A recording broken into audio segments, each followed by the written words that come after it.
will bring you some sunshine.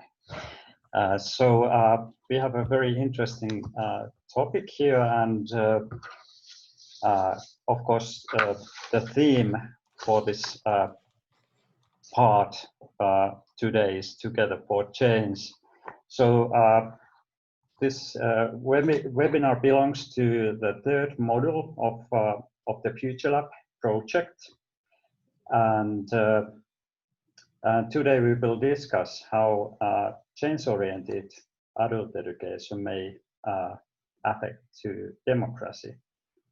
So my name is Lauri Tuomi, and I'm the CEO of the Finnish Lifelong Learning Foundation, and I'm really happy to moderate today this webinar. Some practicalities for the beginning. So you can write your comments or questions to the chat board, and we will have some time to discuss the topic after the presentations. And also, if you have registered to the Moodle platform, you can of course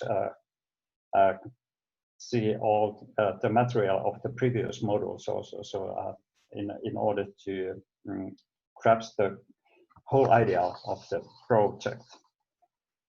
Also, this webinar will be recorded, so you can also use that recording later on, or if you would like to repeat or get some more insight to the topic and the discussions, so you can come back to the recording later. So yes, shall we start? And I will start with some short background why the Finnish Lifelong Learning Foundation has been involved in this media literacy topic, on which the project case will be presented in a couple of minutes. So as a background of our foundation, it is the oldest foundation for the civic society in Finland, almost 150 years old already. And we are happy that our former president, Mrs. Tarja Halonen, has started as a chair for our council. And that's one issue, as we really hope that we can celebrate the 150 years anniversary in a couple of years, and also raise the discussion of the adult education, change-oriented adult education, and also the Nordic Bildung approach in a wider audience, also not only in Finland or in Scandinavia, but also elsewhere in global perspective too. Our foundation has been involved in many kind of lifelong learning innovations in Finland, and that's something on which we work on today. We would like to promote lifelong learning and adult education in many different ways, and of course projects are one way to collaborate and co-create some new solutions for lifelong learning, but not only to learn, but also to change the society. I would also like to remind you that we publish also online journals, and especially European Lifelong Learning Magazine is a journal which is available online and on free. So I hope you can also read the articles and also share your perspectives on the magazine too. This project, which will be presented today, is one of our 17 projects which are ongoing at the moment, and one specific expertise area in our organization is media literacy, and that's one of the main topics today, to discuss how media literacy can create more democratic societies. And of course, today the world is all about distance work, distance learning. So we also run distance school in which the Finnish families globally can also provide education for their children everywhere around the world. And also EAE Communications Unit, as you know, Sari is the communications officer, so we have very close connections to EAE from Helsinki also.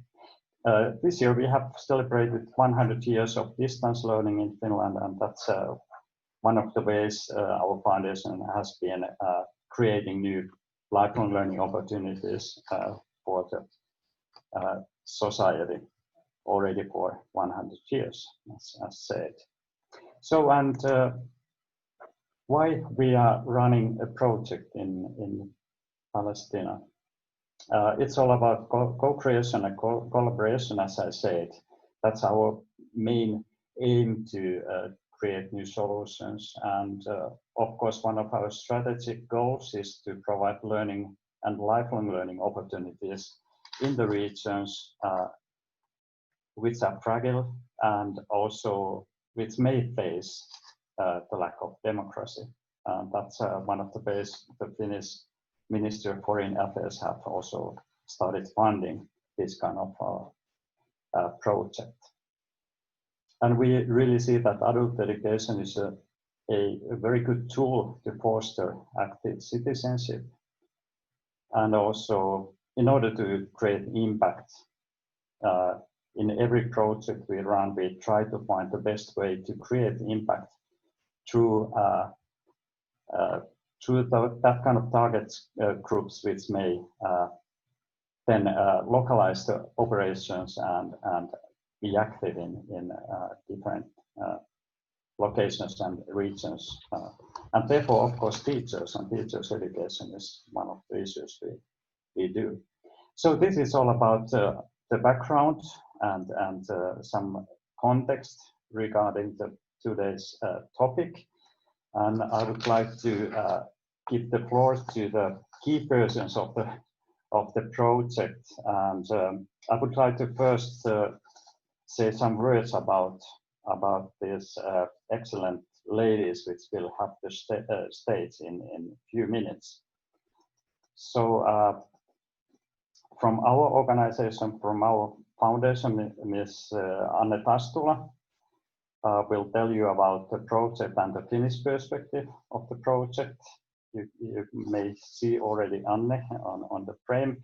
So Anne works as an editor for European Lifelong Learning magazine and runs media literacy projects at our foundation.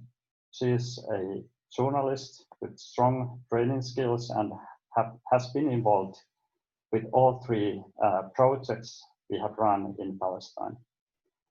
Besides planning and training, communication and media literacy projects, she can be found teaching applied improvisation at adult education centers and for companies. So Anne is one of the key persons in our organization and very active in many fields. So you will hear up from her side in a few minutes' time. And of course, our friend in Palestine, Mrs. Butania Al-Sehmeri, we have been really happy to work with excellent persons in our partner organizations. Butania is a dedicated professional and a highly capable project manager with 20 years of management and finance experience, running 10 of media projects at the organization in Website University, and especially in Media Development Center, various training, productions, researchers, capacity building, national initiative for media strategy, and so on. Reached successful achievements she had, such as participating in securing different agreements on cooperation with many international and local partners, universities and media outlets and funders to support the Media Development Center's programs and activities having a master in peacekeeping management and other master in sociology. So I'm really sure that we will have very interesting time with Anne and Puthaina. So the floor is yours, and is it so that Anne will first start and then Puthaina continues? So please. Thank you, Lauri. Thank you. Good afternoon, everyone.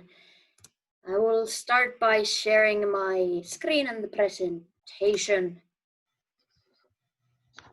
If one of you can yell that you are seeing the screen, please.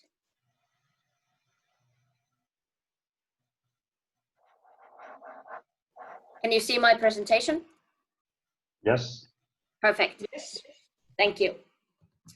So I will tell about the current project that we are doing within the frame of media literacy in Palestine. And like Lauri mentioned, this is not the only project that we have had or will have. At the moment, we are finishing up the second project we are doing in Palestine with the same partners, and we will continue with the third one next year. And this is how our media literacy projects look in concrete in the courses in Palestine. So we have had 1 2-year project. We are ongoing with the second one, and as said, next year we will start with the third one. And they are all funded by the Ministry for Foreign Affairs in Finland, and with all the projects we have had the same partners. And the overarching theme for all has been promoting the human rights and democratic structures through media literacy. Okay, what are the aims? Here are some of the aims for this ongoing project, but they apply to all of these. So in short, you could say that we are aiming towards capacity building of democratic structures in the area. And we are doing this through human rights training and media literacy training. Even in more concrete, we are trying to do this by giving the abilities to people, to the participants, to have access and produce reliable and responsible information. And of course, with all this, also, we would try to prevent the social exclusion by targeting the most vulnerable people, like young adults, women, people living in the camps or in rural areas in the West Bank and Gaza. And I mentioned the courses. I will tell in a bit the actual work that we do, but mainly the project concentrates on having media literacy courses in the area. And of course, we have a lot of learning aims and a lot of content on these courses carried in the project, such as understanding human rights, also human responsibilities, gaining actual skills on producing media, and how to critically read text, photo, and video. These are all important, and also how to define responsible sources. Many more. We have a lot of content, but the joint aim, however, are these two: reading media critically and responsibly, and producing media in the same way. So we try to cover both of these sides, so a person would be able to both read and then produce media in a responsible and critical way. So I will tell a bit how we have expanded the project in the course of years. So the first project started in 2015 when one of the courses was, so we had 5 times 3-week media literacy courses, and in there we had Finnish journalists as volunteers as trainers. And the target group in this project were the communication professionals, journalists, communication students, NGO workers, whoever had some sort of a touching the base of a journalism or communication. So they had somewhat of a background in the subject already.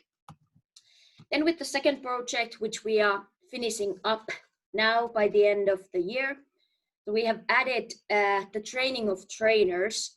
So this means we have trained Finnish and local Palestinian trainers. Usually they are journalists, I think most of them. So now we have Finnish and local journalists as trainers. Also, the target group has expanded. Now we are targeting non-professionals in media, so university students and just average citizens. And then we will start the third project in the upcoming January.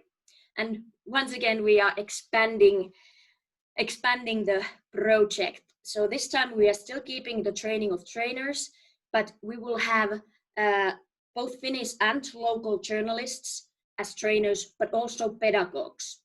And this time the target group will be the trainers, youth workers, community leaders, whoever are in the position in Palestine who already have who already work with these vulnerable groups like women in rural area or otherwise marginalized people.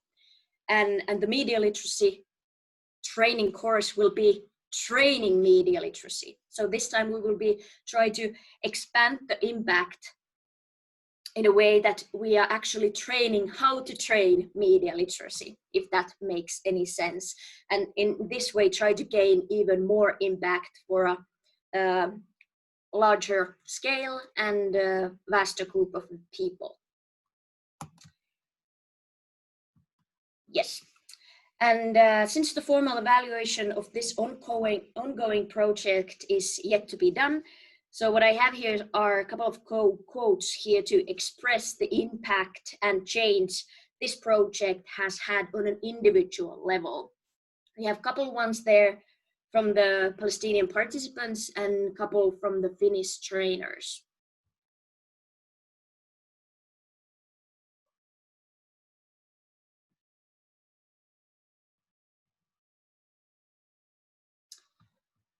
Yep, I hope you got to read at least a couple of them.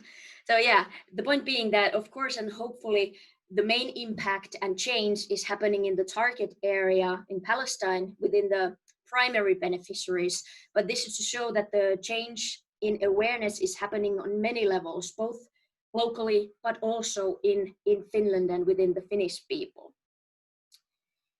And about the impact, I would like to show you at this point a 2-minute video that one of the participants, Ahmed, made in the latest course we had in October. Ahmed is from Gaza, and he did not speak practically any English or was not familiar using it at least. So he had some difficulties in following the course. But the practical tasks such as video were something that he enjoyed doing. And for one day, we practiced things like shot angles and panning. And as a homework, Ahmed did this video. And I would like to point out that this is the first video he has made.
هات يا بابا الكهرب خلينا نروح نكمل على الكشاف.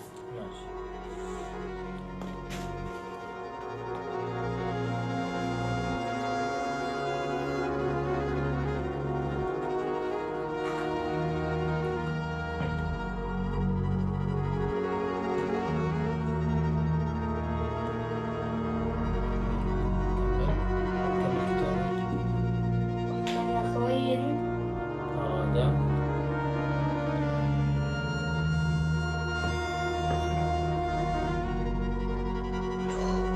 ذهبا وأرضا.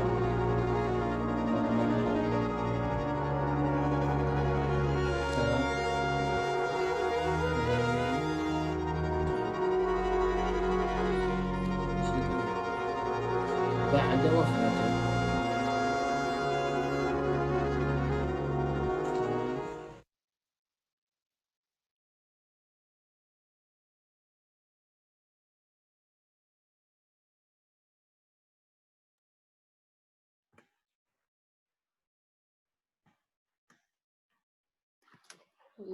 Yes. You can hear me all right? Yes, yes. Perfect. Yes. Thank you, Lauri. Thank you. Yeah.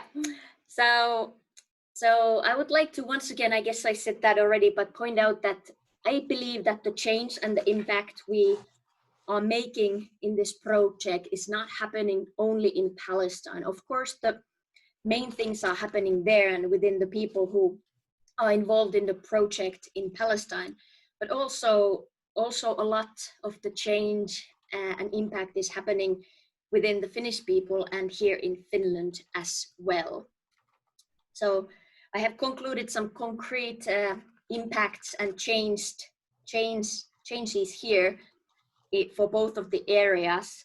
And as you noticed in one of the, or in two of the trainers' comments from the courses they were part of, they noted that their awareness and understanding of the situation in Palestine and also the cultural things were something that they gained also on top of the pedagogical skills that they felt that they improved in. So yeah, like mentioned, we have done quite a lot of stories. Here's one from the, I think, Jerusalem Post, if I remember correct. This is one of the local papers about our TOT, training of trainers courses. And then in Finland, in the newspapers and also for TV. This is from actually my story that I made on the local Palestinian skating culture a couple of years back for the Finnish media. And now I have to check the name of this lady, Hanan Al-Rub. Yeah, she was the teacher of the year in 2016. And my colleagues happened to be present in Palestine when the selection was made public and were able to get a interview directly from her. And this was published in the Finnish public broadcasting company, and some videos were shot as well for the nightly news about this one. So what I like to point out here is it's not easy to get Finnish or Western or European news coverage from Palestine, right? So I feel this is one of the concrete changes and impact our project has made, because we have been able to provide this kind of a news stories. And also, for example, the skating one, it's something that the like the bigger news agencies would not maybe cover, so like a different kind of a story material that we have been able to produce and get published in Finland. And lastly, before I stop and give room for Puteina, I would like to point out this media guide, which can be hopefully be of your guys' use as well. This is an online guide of journalism and media ethics for anyone. This was published in our project, in the first project in 2016, and the revised and second edition came out this summer, 2020. And it's published both in English and in Arabic, and it can be found in PDF format We also have some physical copies, but you can find it online in PDF format. And it's totally freely available for teaching and however you may want to use it. And if you want to write down the address, it's mediaguide.fi. So please feel free to go and check it out and use it. Thank you. I think I used 2 minutes over my 15, but if you have any questions, I'm available after Uteina's talk. Now I give room to my colleague. Thank you.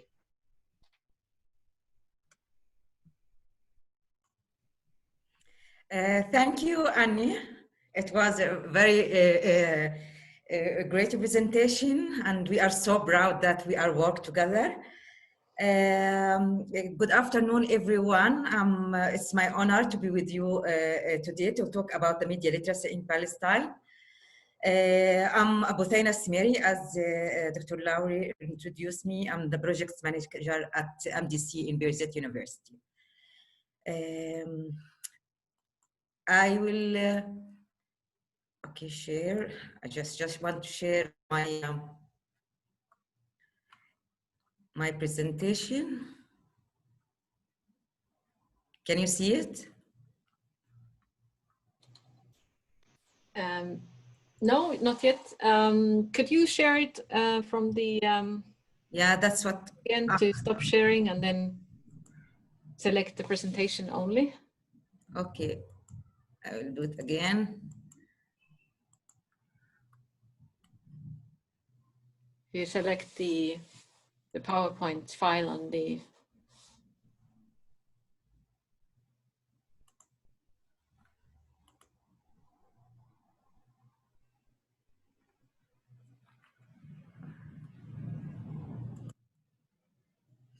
Does it work right now? yeah, now we can see. Yeah, that's great. I would like to start talking about why the media literacy is very important in Palestine. And why we decided to work on this subject since 2007. First, we can say about how it's important for media literacy in promoting transparency and freedom of speech in Palestine among different targets like youth, women, human rights activists, social activists, etc. And it's highly important to mention that freedom of speech is an indicator for a democratic society. Here in Palestine, we don't have indicator measure the freedom of speech, but we have indicator or a ranking of the Palestine in the Press Freedom Index, which produced by Reporters Without Borders. And according to the ranking, Palestine is 137 among 180 countries, which means it's not good our position regarding the press freedom. That's reflect on also on the freedom of speech. 2 years ago, we were much better position. We were 134, but right now we are 137. And the last one actually is South Korea. This is about freedom of speech, which is no one can deny that it's one important factor in democratization any society. Also, the media literacy is important in protection all the human rights regards all the people in Palestinian society. Also empowering the people to realize their rights and determine their demands, and then ask the government and decision maker to fulfill their demands and needs. There is also a huge demand for a critical reading of the media by the people regard the huge flow of information right now by different social media platforms. And here I want just to mention very quickly an example how much freedom of speech can participate or integrate in decision making in Palestine. 2 weeks ago, there was a strike by 5 disabled people in the Legislative Council. They strike day and night, and they ask for the government to cover the health insurance for them. No one know about this strike except one human rights activist. He started talking about this strike, post every 2 hours, and tag journalists. The day after, like tens of media outlets with their camera was on the door of the Legislative Council asking about this issue.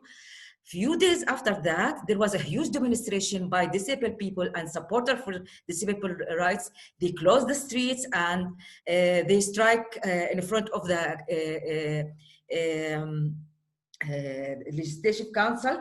Few days after that, the government sat with the spokesperson of the disabled union and discussed with them this issue and give the permission to give all the disabled people the health insurance free by the government. This is the kind of freedom of speech we are talking about, the positive engagement in decision maker. At the end, there is another reason why it's important, the media literacy is promoting and strengthening the Palestinian narrative. What we mean about that is it well known that the Israeli lobby is very strong in deliver their narrative, even if it's depend on fake facts, let's say, but they are strong. So the media literacy help the citizen or ordinary people to use the media or utilize the using of the media to expand the Palestinian narrative. And there's another example about that, which is initiative by a youth Gazian citizen. They collect or establish a group, use the social media, and they started to, it's called the habit. It's something in Arabic. They starting following the celebrity over the world, the decision makers or politicians over the world, even the Israeli leaders, and started to deliver facts on their social media pages or on Twitter in 25 languages. And a few of this group, they actually got a training at MDC in media literacy in cooperation with the KFC and other projects as well. This is about how it's important. I will skip this, this slide. But generally speaking, it's media literacy in Palestine is still niche and new and need a lot of effort of organization to work on. Right now, there is like a few organizations who are working in this field, like KVS, MDC, and UNESCO, and PLARA for youth, and Hamla organization, and Deutsche Welle as well. For the MDC experience with the corporation KVS, actually my colleague Anna covered this point in an excellent way, so I will not add for this point. This is the slide. If you see the photos on the left, there is the ambassador, the previous Finnish ambassador, Miss Anna Hickinen, and also Dr. Lowry, and with the Birzeit University president during the launching of our 2019.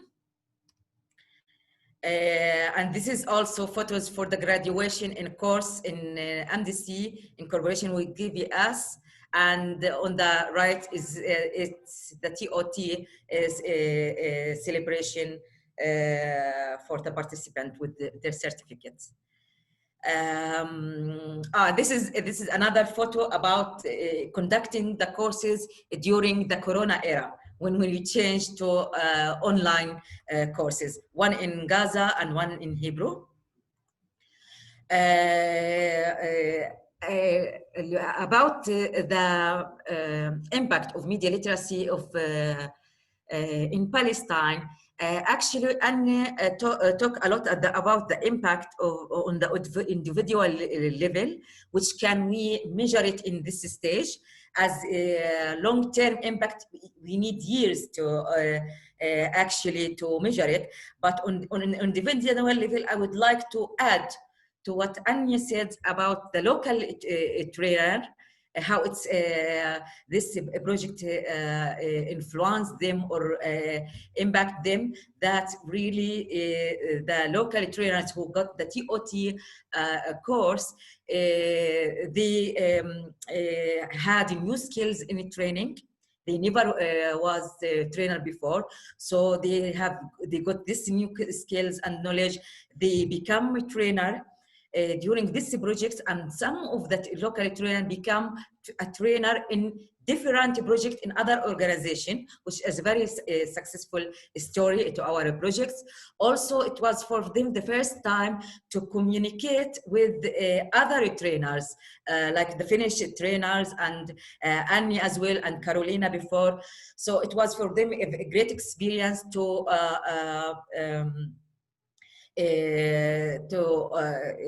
already to engage with the new knowledge by new colleagues. A few of them, they never know how to do training material, for example, or how to do agenda, how to do presentation for training. So they got a lot of skill which they benefit, and it's enhanced their career, professional career.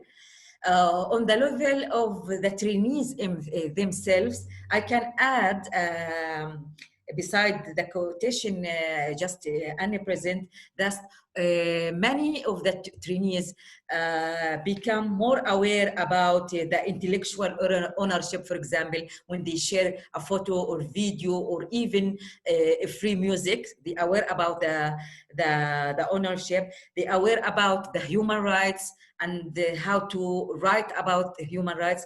They also started to use a platform who can discover the fake news or the misleading news or fake photos, etc. So it's affect on them in their daily life, how to use the social media in a more aware way, and also they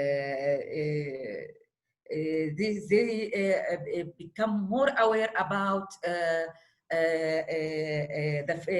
distinguish between freedom of speech and defamation and abuse, because sometimes people can misuse freedom of speech. Right now, they are responsible about their opinion, how they deliver it. I'm running in my talking, so so I can meet the time. I can speak very quickly about the MDC intervention in media literacy beside our cooperation with KVS.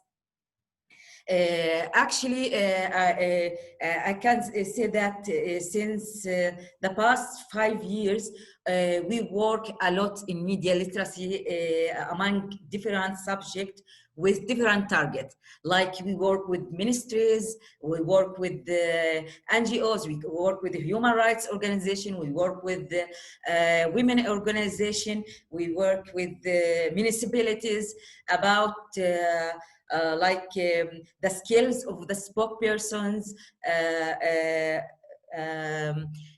how to make the interviews, a radio interview, TV interview, how to be prepared, how to deal with difficult questions or tough questions, the body language, etc. And also we work on how to write news for social media content, etc. So our target was non-journalists in this area today to deliver or train them on media skills. I would like just to mention that 3 examples very quickly, that we trained the police office, for example, and we trained the spokesperson in the police office, and right now he is very good in his speech, and actually he has a TV program in Palestine TV, daily TV program, talking about the services by the police, and talk or listen to some complaints from the citizen. We also train the civic defense as well, and the spokesperson also got many training at MDC. And he's doing very well, and actually the Facebook page for them improved in a very well way. And there is another example we are proud of, that we trained the team at the Ministry of Social Affairs who are involved in the international entities about children and women rights. And we trained them how to deal with the media locally and internationally. It was very good and has a very good impact, that they got the skills to deal with the media while they are abroad. Another project I would like to mention, because it's very successful and we are proud of it, which is called Social Media for Human Rights. During this right, we trained more than 500 women, vulnerable women who live in next to the border and or next to the security wall by the Israeli, how to report about the violation of human rights using social media. We trained in 13 villages and places, 15 in Gaza and 15 in the West Bank. And it really was amazing, because one positive side of this project, that the women over Palestine in West Bank and Gaza, they can communicate with each other through the Facebook page we did for this project. What time I have still? Okay.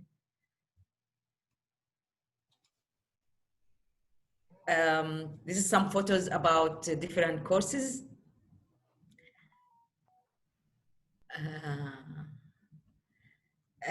At the end, there is some recommendation how to continue with the media literacy in Palestine.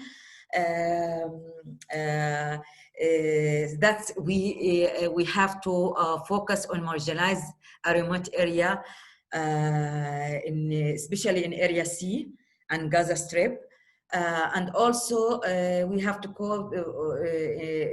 focus on not just the area, also the marginalized group like women, youth, and equip them with the different skills, so they can demand for their rights and they can tell their stories. Also, the intervention should focus on online and digital security and protection, because it's affect all the people, actually, the matter of digital security. And we should utilize the practice and utilize the media literacy to practice accountability, responsibility, and foster civilian over public entities and their performance. At the end, also, we have to continue our intervention to work with the governmental entity, non-governmental, civil society, CBOs, and municipality on the media literacy. Then that's for now, and you are welcome to ask more questions. I try to finish my presentation. There is a lot to say yet, but hope that you can ask, and then I'm willing to answer any question. Thank you for listening, and شكرا كتير in Arabic. Thank you, Buthena. Welcome. Excellent presentation, and I think we have got a very good insight. What is it to create media literacy competencies in the region, and also at the same time try to change the society to be more democratic. So I have one question in my mind, and of course you all, ladies and gentlemen, are able to write your questions to the chat board. But first, there is a very kind of specific question, and very important question also from Thomas Fritz about what is the area C? I'm very sorry. I'm very sorry. I have to assume that not all the people know what's Area C. Here in Palestine, and according to Oslo Agreement, which was signed 20 years ago with the Israeli government, or occupation, let's say, they separated Palestine for 3 areas. Area A, which is controlled by the Palestinian Authority. Area P, which is controlled by the Israeli, but the Palestinian Authority can deliver services like health services, education services, etc. And Area C, which is like the biggest area actually, is controlled completely by the Israeli. So there is you cannot build a house in this area. You cannot work there. They can demolish your houses if you build something, it's fully controlled by the Israeli side. So according to Oslo, this is supposed in the past to reach an agreement about these areas, but until now, it's the statistic. It's the same situation since 20 years. And actually, the Israelis build more settlements on this Area C and also on Area B and A. So I'm very sorry about that. I didn't explain what's Area C before. Yes, thank you. And that also actually provides us more important information about on what kind of conditions you actually work and also create this kind of learning opportunities to the citizens. So it's very challenging. I really had the pleasant opportunity to visit you 2 years ago and see the conditions, but also the kind of feeling of that you are able to empower people. And therefore, my question to you and also to Anne also is that media literacy is all about creating competencies and skills. If we just take it as such, it's the ability to work in and operate in the world in which media is there. But my question is, how do you see how the teachers and this kind of process can actually empower people to be more active themselves? I think we saw the excellent video on which the participant was empowered to take the challenge to make the first video, and it was excellent. It was really touching, and we could feel that this person has been empowered to change his way, how he operates in the future, and how he can affect to others through the videos also, for example. But how do you see it? How do you make the balance between the empowerment and the practical skills, and can those be combined?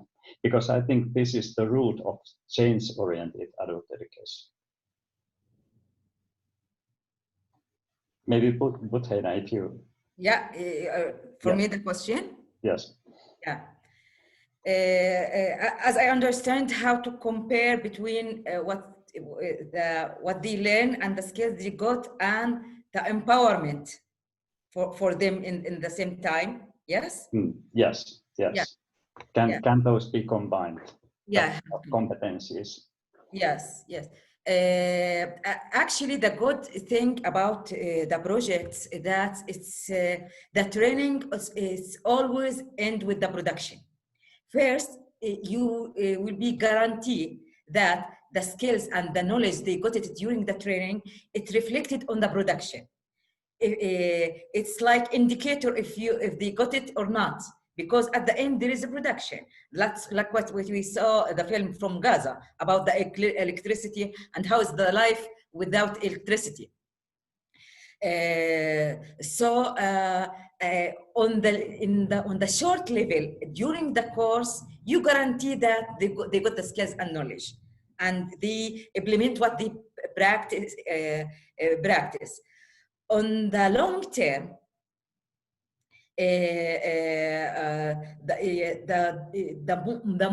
the more participatory engagement by the citizen in the decision making is an indicator. But of course, we cannot say or guarantee that it's the effect or only our project with KVS or it's accumulative by the work of all the local civil society organization who work on the field. But at the end, you can notice or touch the impact on the people. If they are express their opinion more or not, if they are criticizing the government, if they talk about the corruption, for example, if they talk about the quality of education, the quality of health, etc., you can say that there is something happening, there is a change. And actually the example of which I talk about the human rights activists, it's a great example because great example from him, actually, from this guy, because what he did, both the issue of disabled health insurance on the agenda of the media, and the media put it on the agenda of the government. Then the government have to make the discussion with the disabled. So this kind of engagement tell you that it's at the end there is empowerment. And there is a lot of example, a huge example we can talk about. There was a huge criticism for the government, the Ministry of Health performance at the beginning of Corona pandemic. And after that, according to this criticized, really there was improvement of the performance of the ministry. On the social media, on the conference, the two conference daily they do, and the information they deliver. So it's like two ways, from the citizen to the government, and from government to the citizen. So this is briefly. Okay. Thank you. And then Anne, maybe if you could also discuss this challenge in as you have worked with the students and the participants, and also in practice in the classroom also, how you can actually create this kind of atmosphere for that the participants really empower themselves also. Yeah, I think you asked if it's possible or if that happens. I think if it's possible to combine these two, and I think this is exactly how it's done. This is how I see it. The empowerment is done by gaining skills, right? If I know and I get evidence that I can, I know how to do this, I can do this, then I'm able to feel empowered. So I think this is the core, how we plan the courses and the course days exactly. Like Butena says, it's not just theory at all. We try to practice, of course, we have a lot of theory as well, heavy subjects like human rights and so on, but we always try to combine them with a lot of hands-on work. And another thing, not just learning skills and then trying the skills, right? Like doing the videos, taking photos. That's one thing. But also another thing that I would like to point out, how to empower the people by gaining their skills, is that we revise the tasks that they do. or we don't, but they get to do it. If you understand what I mean, in the first day, we start by people writing a piece of news, one paragraph, 5 to 10 sentences, news, because we have practiced what is news that it's not opinion piece, right? What is the difference between news of other text types in the media?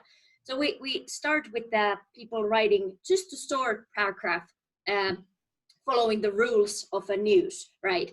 And then they do so and so, or they do very well, or whatnot.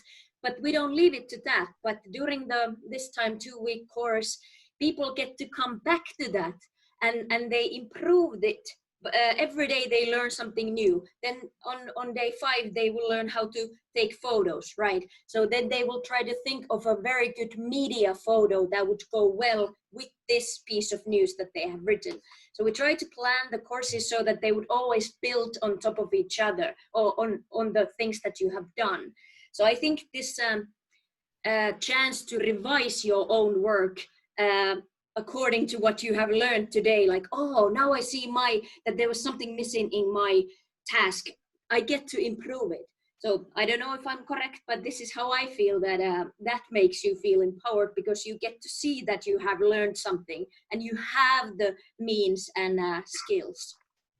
Thank you, Anne, and thank you, Puteina. Excellent presentations, and I'm sure that this discussion will continue also in Moodle and in forthcoming events of the projects. And we have learned that media literacy can affect democratic development in society. So Sari is already there to close up the webinar. Thank you from my side, and thank you, Anne and Puteina, once more. Thank you.